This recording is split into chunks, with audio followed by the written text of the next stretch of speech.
사도행전 27장 14절에서 26절까지입니다. 얼마 안 되어 섬 가운데로부터 유라굴로라는 광풍이 크게 일어나니 배가 밀려 바람을 맞추어 갈 수 없어 가는 대로 두고 쫓겨가다가 가우다라는 작은 섬 아래로 지나 간신히 거루를 잡아 끌어올리고 줄을 가지고 선체를 둘러감고 스르디스에 걸릴까 두려워하여 연장을 내리고 그냥 쫓겨가더니 우리가 풍랑으로 심히 애쓰다가 이튿날 사공들이 짐을 바다에 풀어버리고 사흘째 되는 날에 배의 기구를 그들의 손으로 내버리니라. 여러 날 동안 해도 별도 보이지 아니하고 큰 풍랑이 그대로 있음에 구원의 여망마저 없어졌더라. 여러 사람이 오래 먹지 못하였음에 바울이 가운데 서서 말하되 여러분이여 내 말을 듣고 글에 대해서 떠나지 아니하여 이 타격과 손상을 면하였더라면 좋을 뻔하였느니라. 내가 너희를 권하노니 이제는 안심하라. 너희 중 아무도 생명에는 아무런 손상이 없겠고 오직 배뿐이리라. 내가 속한 바 곧 내가 섬기는 하나님의 사자가 어젯밤에 내 곁에 서서 말하되 바울아 두려워하지 말라. 내가 가이사 앞에 서야 하겠고 또 하나님께서 너와 함께 항해하는 자를 다 내게 주셨다 하였으니 그러므로 여러분이여 안심하라. 나는 내게 말씀하신 그대로 되리라고 하나님을 믿노라. 그런즉 우리가 반드시 한 섬에 걸리리라 하더라. 아멘.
갈릴리 성가대와 오케스트라의 귀한 찬양에 감사합니다. 고맙습니다.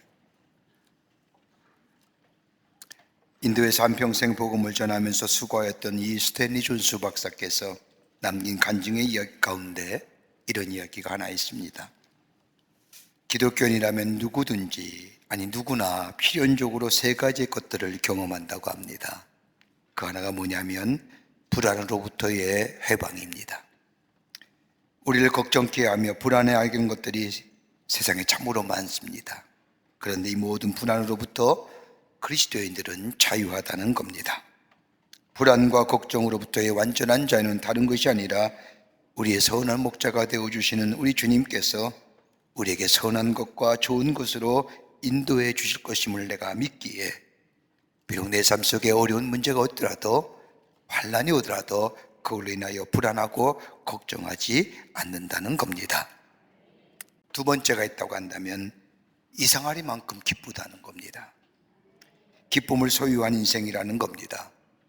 여러분, 우리가 기쁨이라는 게 어떻게 정의될 수 있을까요? 세상에 주는 것 기쁨은 일시적인 거고 찰나적인 겁니다. 근데 그 기쁨은 자꾸 다닙니다. 근데 예수를 믿으면 왠지 기쁘다는 겁니다. 그냥 기쁩니다. 우리 교회에서도 처음 예수를 믿는 분들을 보면 얼굴이 환해가지고 고백하기를 내가 왜 진작 예수를 몰랐을까?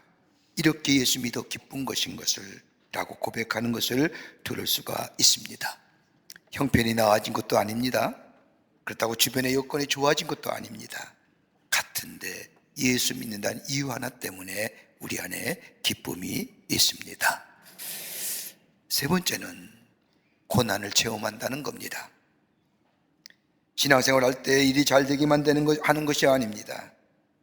가만히 보면 자꾸 어려운 일이 닥침을 봅니다. 하나의 일이 해결되면 또 다른 일이 생겨집니다. 우리 예수님께서도 예수 믿으면 잘 될 것이다, 문제가 없을 것이다, 걱정이 없을 것이다 라고 얘기하지 않으셨습니다. 문제가 있고 걱정이 있으면 염려하지 말라는 겁니다. 기도하라는 겁니다. 문을 두드리라는 겁니다.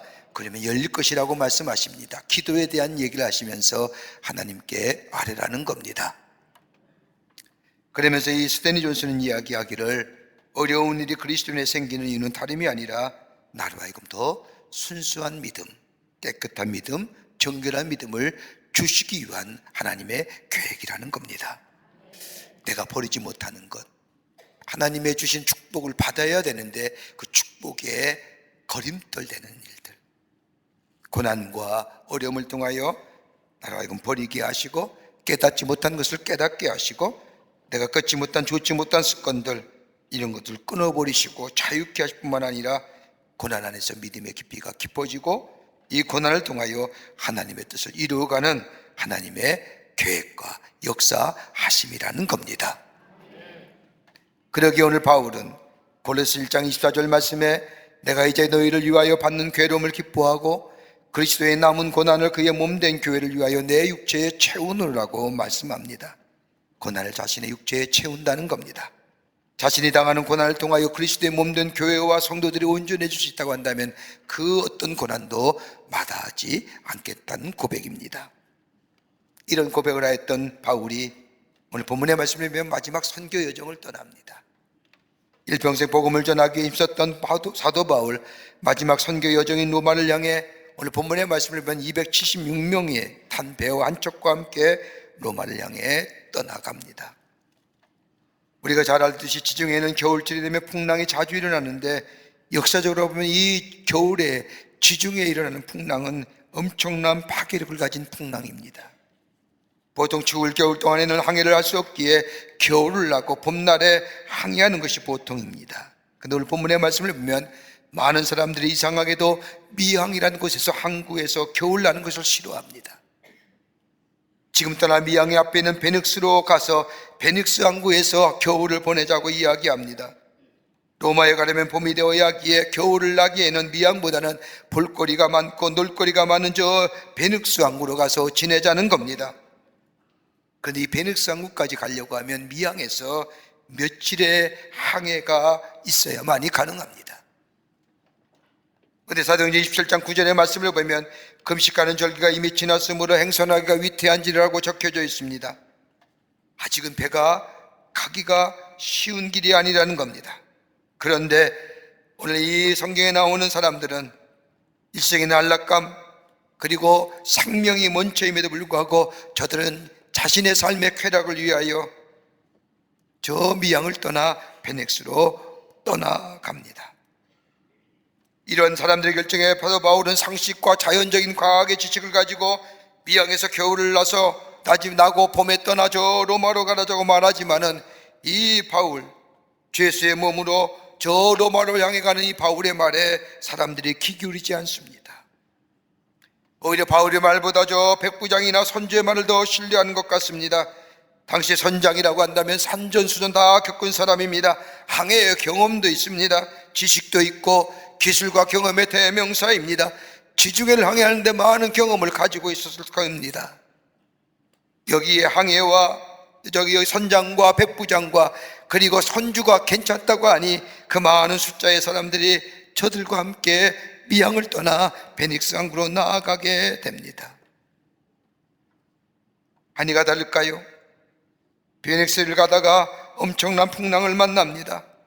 오늘 말씀에는 이 풍랑의 이름이 나오고 있는데 그 이름을 유라굴라라고 이야기합니다. 이 풍랑의 파괴력이 얼마나 큰지 인간의 힘으로 도무지 할 수 없는 처지가 되자 배 안에 모든 사람이 손을 놓고 맙니다. 그 15절 말씀입니다. 가는 대로 두고 쫓겨가다가 그냥 내비려 두는 겁니다. 바람이 불면 바람이 부는 대로, 파도가 일렁이면 일렁인 대로.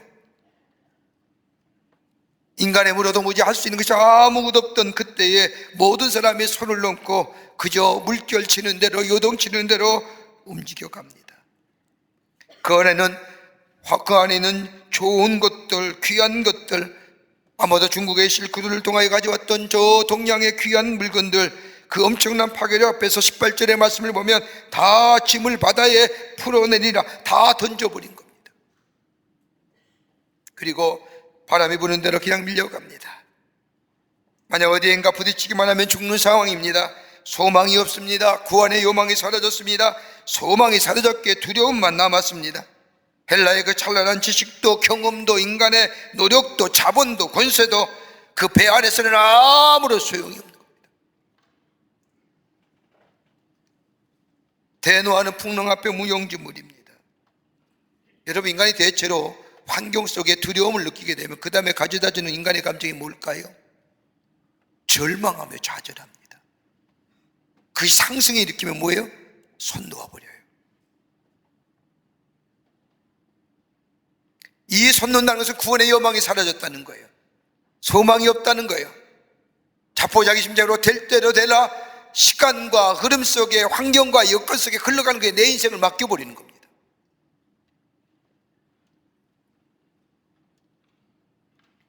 이런 시간에 로마의 마지막 선교 여행이라고 말하지만 죄인된 몸으로 끌려가는 바울이, 여러분 일어나서 외치지요. 안심하라. 여러분, 바울이 지금 어떤 형편입니까? 죄수예요. 죄수의 몸으로 쇠거랑을 차고 백부장의 군대의 호의를 받으면서 저 로마의 가이사 앞에 서려 재판받으러 가는데 그 바울에게는 세 가지의 죄명이 있었겠습니다. 하나는 뭐냐면 소란케 하는 자라는 겁니다. 물란케 하는 자라는 겁니다. 로마 제국의 전체적인 선동을 통하여서 백성들의 소유를 일으켰다는 겁니다. 또 하나 있다고 한다면 이단의 괴수라는 겁니다. 더 나아가 성전을 모독한 자라는.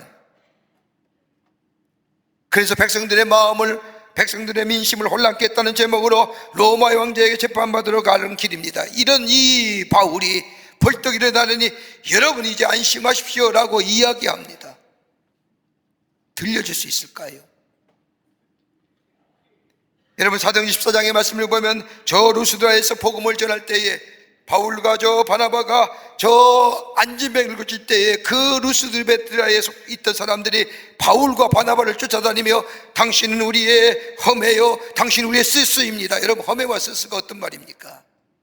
그 당시에 저 신이라고 자기들이 믿던 헤르메데스와 제우스라는 겁니다. 신들 중에 왕.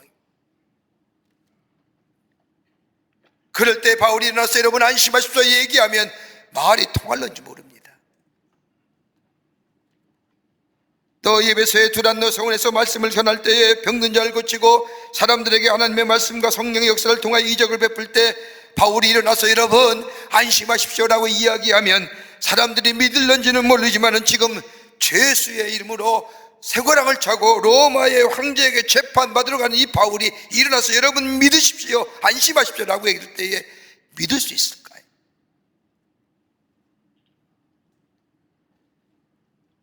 근데 이상하지요. 저들이 바울의 말을 듣습니다. 아마도 저들이 바울의 말을 들었던 것은 그 누구도 얘기하지 않았지만 바울이 안심하라고는 얘기는 다름이라 지푸라기라도 잡고 싶은 심정으로 바울이 얘기했던 이제 안심이란 얘기가 있어서 이제는 어떤 의미가 갈 수 있을까요? 다른 말로 말하면 인간의 지혜와 인간의 경험과 너희들이 의지했던 그 모든 것들 저 폭풍 앞에서 아무것도 아니다. 너희들이 가졌던 지혜와 경험과 용기와 네 가졌던 의지했던 거 다 물거품 같은 것이지 않느냐? 저들이 몸소 배 안에서 그것을 경험한 그때에 들려온 이 바울의 음성에 저들은 바울의 음성에 귀 기울이게 됩니다. 여러분 우리의 인생의 여정이 어떤 걸까요? 광야 같은 여정 아닙니까? 풍랑이는 바다에 노조가는 배 한쪽과 같은 우리의 인생의 여정 아닙니까? 풍랑이 닥치며 어려움과 역경이 닥칠 때마다 우리는 실망하고 그 실망이 두려움으로 찾아오고 두려움이 우리에게 절망과 좌절을 가져주는 우리의 삶의 모습 속에 어떻게 이걸 넘어서서 하나님의 약속하신 그 약속의 축복을 누릴 수 있는 복된 인생으로 살아갈 수 있을까요? 오늘 본문을 통해서 우리 하나님이 우리에게 하시고자 하는 말씀이 어떤 의미일까요? 무엇을 우리에게 이 바울이 겪었던 이 사건을 통하여 우리에게 하고 싶은 말씀이 어떤 걸까요?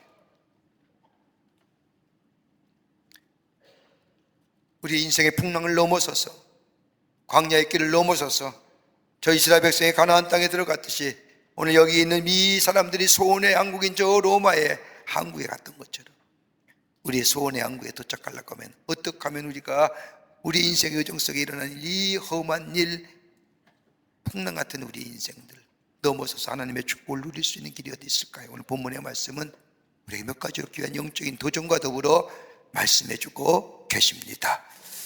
첫째는 인간의 가치를 내려놓을 때 거기에 새로운 역사가 일어난다는 겁니다. 오늘 본문의 말씀을 보십시오. 21절의 말씀을 보면 사도 바울이 배에 탄 276명에게 말합니다. 내 말을 듣고 그리스도에서 떠나지 아니었더라면 좋았을 뻔하였느니라. 한번 생각해 보십시오. 미양에서 베녹스로 가기 위해 얼마나 많은 사람들이 그 안에서 난성토라를 벌였겠습니까? 가자, 아니다, 여기서 겨울을 지나고 로마를 향해 가자. 잘났다는 사람도 많았을 것이고 자신의 경험을 비추어서 자신의 의견을 피력하는 사람도 있을 거고 자신의 체험과 자신의 과학적인 상식을 가지고 자신의 주장을 얘기하는 사람도 있을 것이고 이런 분분한 의견의 논쟁 시간 끝에 끝을 맺고 많은 사람들의 의견을 따라 겨울의 지중해 길을 떠납니다. 여러분 우리도 그렇잖아요. 우리 인생에 소수의 의견을 얘기하지만 대다수가 따라가는 길 다잖아요. 싫든 거기서 낙오되면 그 공동체에서 소외될까봐 내 의견이 있음에도 불구하고 얘기는 하지만은 그러나 가자고 했을 때 마지못해서 따라가잖아요. 근데 풍랑을 만났습니다. 그리고 그렇게 소중히 여기던 짐들을 다 바다에 던져버립니다. 다 풀어버렸습니다. 이럴 때에 하나님의 음성이 바울을 통하여 들려진 겁니다. 안심하라. 하나님의 말씀을 듣는 겁니다. 여러분 우리의 신앙생활 가운데 가장 중요한 부분이 있다고 한다면 하나님의 말씀을 듣는 거예요. 듣는 거예요. 그래서 믿음은 들으면서 난다고 했잖아요. 여러분 그리스도인이 갖는 가장 특권 중에 특권이 뭘까요? 기도입니다. 여러분 기도를 정의할 때 뭐라고 정의합니까? 대화라고 얘기하잖아요. 대화는 어떤 걸까요?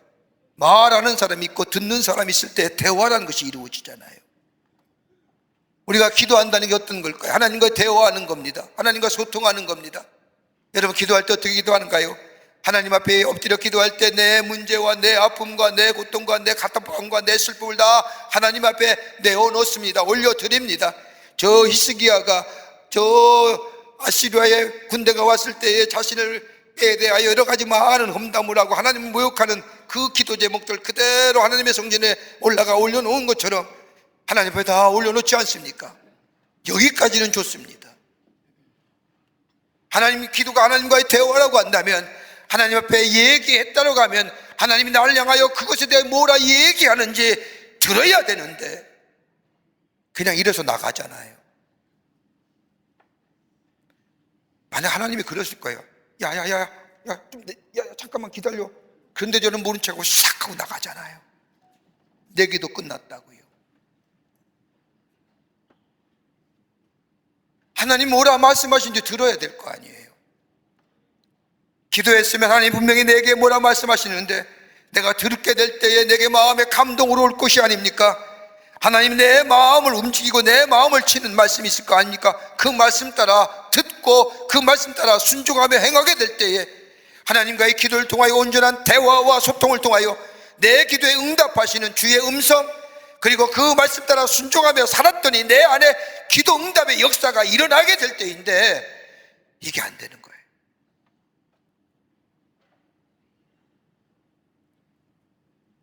예수를 믿는다고 하면서 하나님의 음성을 듣지 못하는 경우가 얼마나 많습니까? 유가스럽게도 오래 믿음 생활했다고 하면서도 하나님의 음성을 듣지 못합니다. 말씀을 듣지 못하니 변화가 오질 아니하고, 변화가 없으니 하나님을 믿으면서도 다른 사람에게 선한 영향을 미치지 못하고, 말씀을 듣지 아니하니 마음의 변화도 없고 내 삶 속에 인격의 변화도 없고 삶의 자세도 안 변하는 거예요. 똑같아요.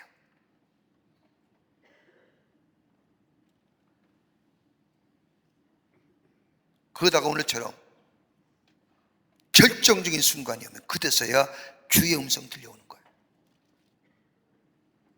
다 잊어버리고 나서야 주의 음성을 듣습니다.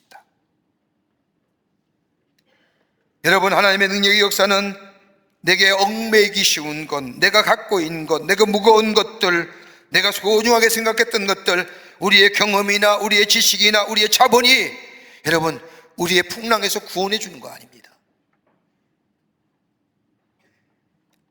여러분, 민족의 장래와 구원이 우리들의 경제력이나 우리의 자본에 있는 것이 아닙니다.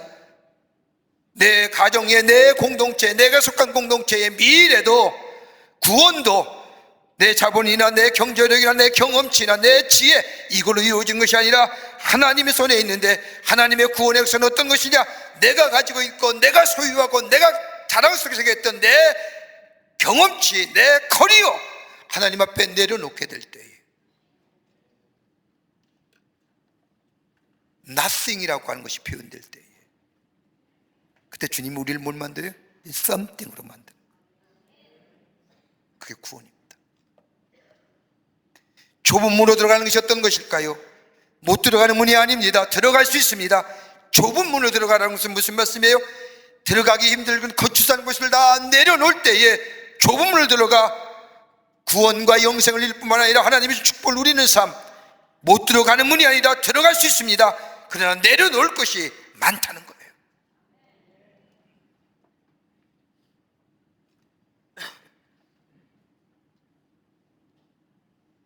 우리 삶의 풍랑을 이길 수 있는 것은 다른 것이 없습니다. 우리의 주인 되시고 우리의 삶의 모든 것이 되시는 하나님 앞에 구하게 될 때에 거기에 구원의 역사가 일어나게 됩니다. 여러분, 우리는 하나님을 사랑이라고 고백합니다. 그 사랑을 우리는 믿습니다. 나를 위하여 십자가에 돌아가신 하나님의 구속의 사랑을 믿습니다. 그 사랑을 믿는다고 한다면 내게 가진 것들에 대한 가치를 부정하고 하나님께서 원하신 일을 하나님과의 긴밀한 관계 속에서 이루어 나아가게 될 때에 거기에 하나님의 능력과 구원의 역사가 일어나게 됩니다. 믿음의 역사는 내 것을 내려놓는 겁니다. 두 번째는 소원을 두고 행하시는 하나님이십니다. 우리 하나님 우리에게 소원을 두고 계신다는 겁니다. 여러분, 하나님이 우리에게 두신 소원이 어떤 걸까요? 하나님 우리에게 주신 소원이 어떤 걸까요? 딱 두 가지입니다. 하나는 구원이요, 또 하나는 뭐예요? 축복입니다. 이거 하나님 우리에게 주시는 소원이에요. 이걸 가르쳐 성경은 형통케 하시는 축복이라고 얘기합니다. 우리 하나님이 우리에게 이 소원을 두고 계시다는 겁니다. 오늘 21절의 말씀을 보면 바울이 이야기하기를 떠나지 않았더라면 좋았을 뻔했느니라고 말합니다. 무슨 의미로 사도 바울이 이렇게 얘기했을까요? 가만히 말씀을 의미해보고 말씀을 묵상해보면 여기에 신학적이고 영적인 의미가 담겨져 있습니다. 아마 이런 의미로 사도 바울은 함께 배에 탄 사람들에게 한 말이었을 겁니다. 다른 말로 말하면 이런 의미일 겁니다. 야, 너의 한 짓을 보아서 네가 당하는 고난은 마땅해. 떠나지 말아야 할 것을 떠났지 않니? 미양에서 겨울을 지나고 봄철에 로마를 향해 갔더라면 아무런 문제가 없었을 터인데, 그런데 사람들은 눈앞에 보이는 향락에 모험을 거는 겁니다. 미양은 그 당시에 큰 항구가 아닙니다. 적은 항구입니다. 그러게 사람들이 왕래했기에, 또 왕래도 적었기에 시설도 놀만한 것도 쉴만한 것도 쾌락을 누리고 향락을 누릴 만한 것도 적었습니다. 그런데 며칠만 참고 항해에 가면 저 베닉스는 미양보다 큽니다. 사람들 왕래가 많습니다. 그러다 보니 쉴만한 것도 있고 놀만한 것도 있고 즐길만한 것도 많습니다. 그 쾌락을 위해서 목숨 건 거예요.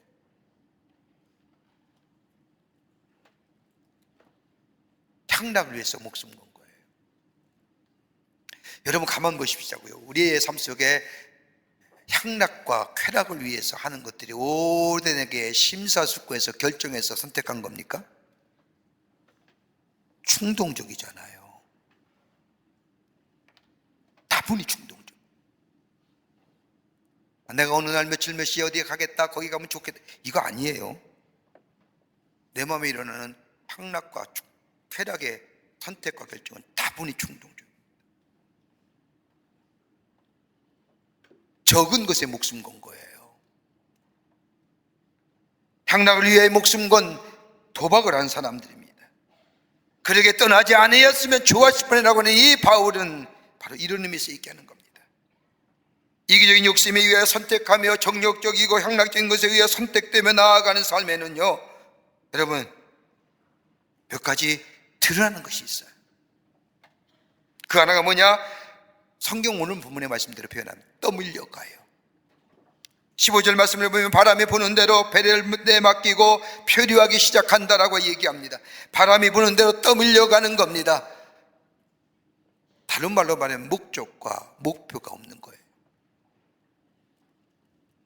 삶의 의미와 가치를 잃어버린 사람들입니다. 인생의 나침반도 없이 폭풍으로 인하여 하늘의 폭구성도 보이지 않는 삶이 되어 방향을 잃어버린 삶, 이게 떠밀려가는 삶이요, 이것은 아니라 이기적인 욕심과 정욕적이고 쾌락적인 것에 있어서 찰나의 기쁨을 누리기 위해서 선택하는 결과입니다. 또 하나 있다고 한다면 쉽게 포기해요. 18절과 19절의 말씀을 보면 풍랑으로 심히 애쓰다가 이튿날 사공들이 짐을 바다에 풀어버리고 선원들이 항해에 필요한 것을 다 바다에 던졌다는 겁니다. 여러분, 배를 몰아야 어디로 갈 거 아닙니까? 다 버린 거예요. 그리고 배 안에서, 배가 어떻게 된지 내 인생을 배 안에서 맡기는 거예요. 이기적이고 정욕적이고 찬란한 것을 선택한 삶에는 소중한 것을 잃어버리게 됩니다. 여기에는 참고 견디는 인내의 삶도 사라집니다. 다 포기합니다. 견디는 것, 참고 인내하는 것 생각도 못합니다. 그래야 그냥 흐름에 따라서 바람 치면 바람 부는 대로, 요동치면 요동치는 대로, 뒤집어지면 뒤집어지는 대로.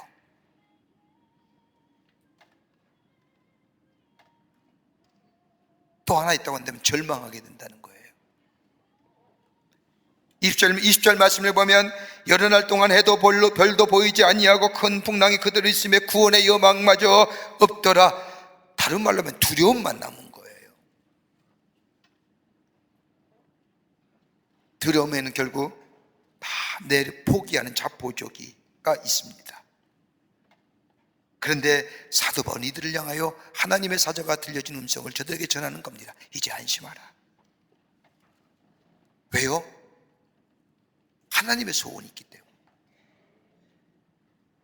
인간이 인간대로 실수를 했지만 하나님은 초연하신 거예요.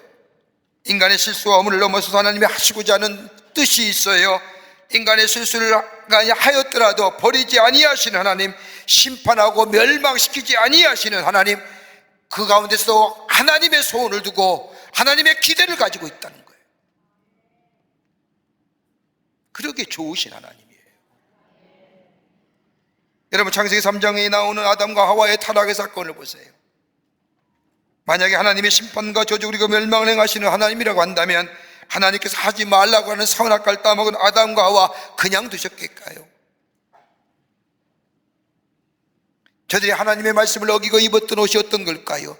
큰 잎사귀를 따서 부끄러운 부분만 가리웠던 저들에게 그것을 끝나는 것이 아니라 하나님의 명령을 어기있음에도 불구하고 그들을 위하여 하나님께서 손수 가죽옷을 지으셔서 입혀주세요.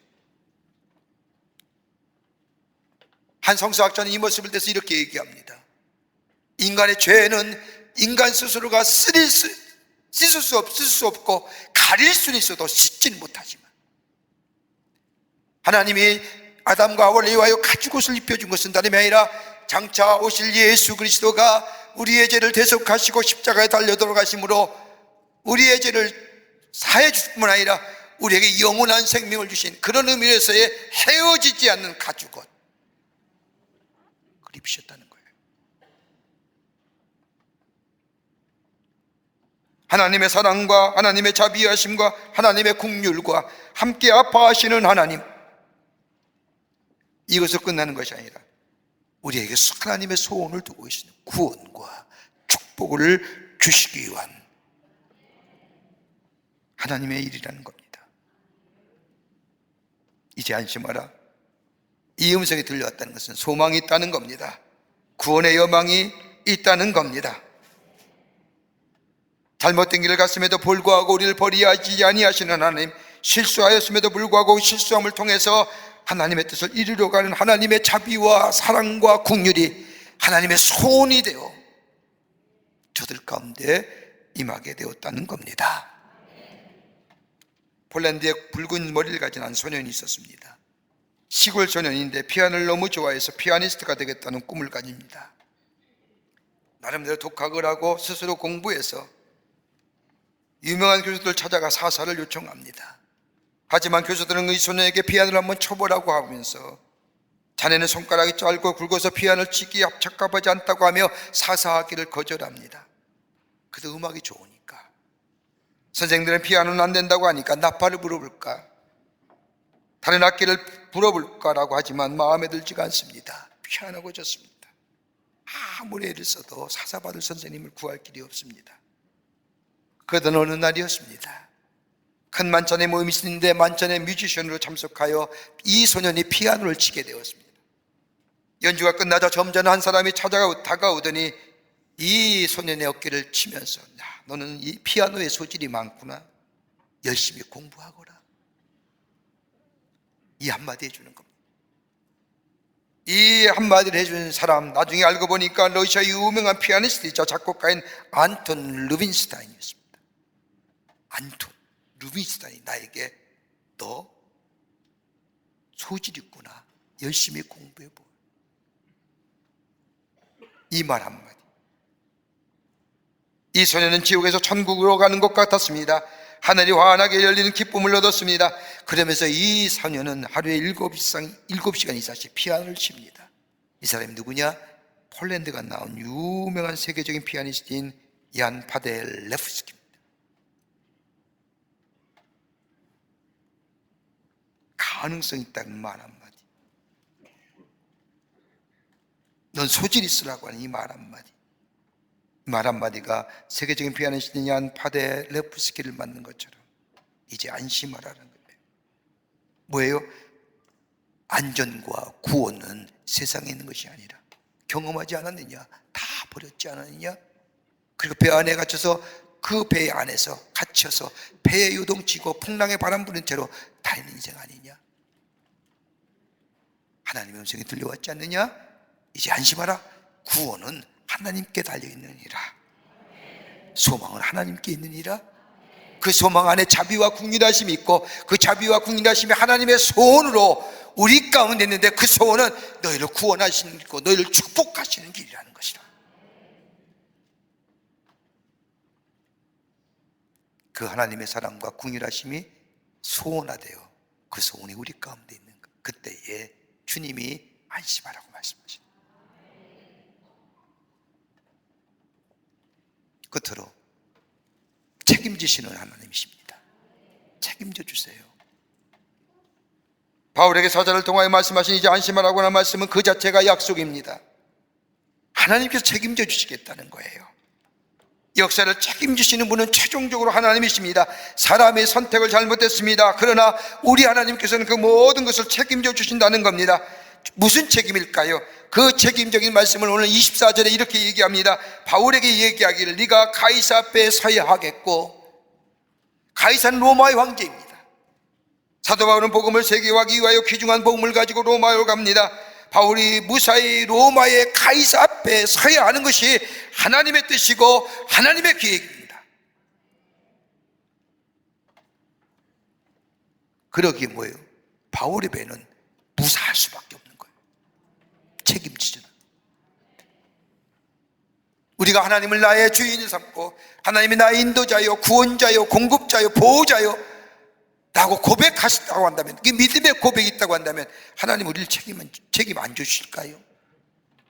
책임져 주시잖아요. 가이사 앞에 선다는 것은 하나님의 계획입니다. 네가 가이사 앞에서 복음을 전하야겠다. 그러기에 이 배는 무사하다는 겁니다. 책임져 주시는 하나님은 하나님의 부르신 하나님의 사람들에게 사명을 주시는데, 그 사명을 감당하실도록 하나님이 책임져 주신다는 겁니다. 오늘 본문의 말씀을 보세요. 그걸로 끝나는 것이 아니라 24절의 말씀을 보면 하나님께서 너와 함께 행선한 자를 다 내게 주셨다 함이었으니라. 다 주셨대요. 276명을 다 주셨다는 의미가 어떤 걸까요? 한번 생각해 보세요. 미항에서 베닉스로 가다가 풍랑을 만나서 난리 버거지 가운데 죽게 다 되었을 때에 하나님의 도우심으로 베넥스에 도착해서 봄날이 되어 베넥스에서 출발하여 로마로 도착했습니다.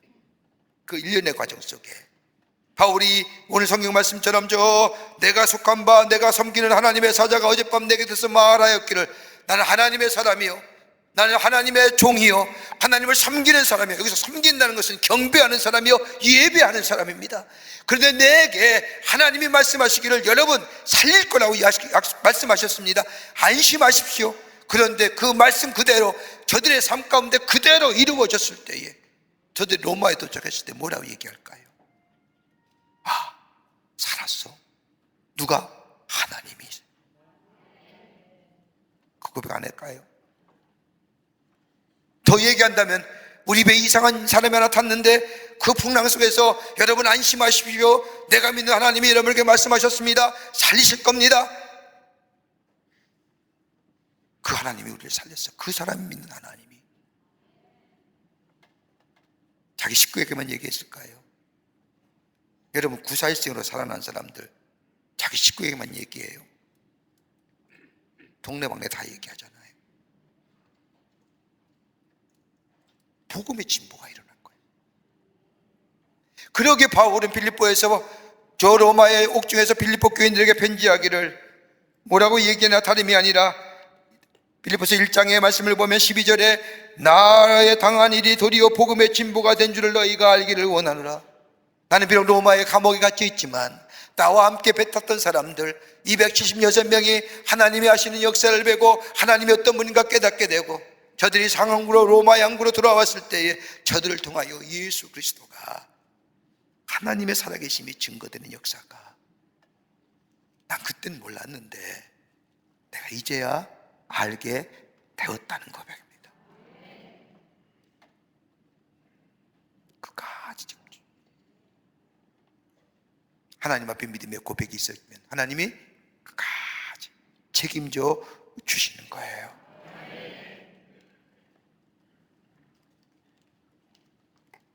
하나님 앞에 내 것을 내려놓고 손을 들고, 그리고 하나님이 나를 의 소원이 있음을 기억하면서 참고 견디어 인내할 뿐만 아니라 믿음의 고백을 통하여 하나님의 놀라운 역사를 경험하고 증거하는, 그래서 복음의 확장성을 이루가는 그런 믿음의 역사들이 오늘 여러분과 저 가운데 있어지기를 주의 이름으로 축원합니다.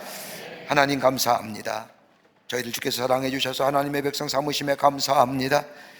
오늘 주신 말씀처럼 주님을 향한 우리의 믿음의 고백 있게 하여 주시고, 그리고 그로 인하여 도우시고 지키시고 구원하시고 인도하시고, 그리고 우리에게 소원을 허락해 주신 그 하나님의 놀라운 역사를 경험하는 저희들이 되게 하여 주시옵소서. 인생의 풍랑 앞에 쉬 넘어지지 않게 하여 주시고, 눈을 들어 하나님을 구하며 하나님의 도움을 간구함으로 그 풍랑을 넘어서서 하나님이 어떻게 나의 삶 속에 역사했는가, 하나님이 내 삶에 어떻게 인도했는가 증거하며 전하는 하나님의 귀한 역사를 이루어가는 저희들로 주님 삼아 주시옵소서. 감사하며 예수님의 이름으로 기도하옵나이다. 아멘.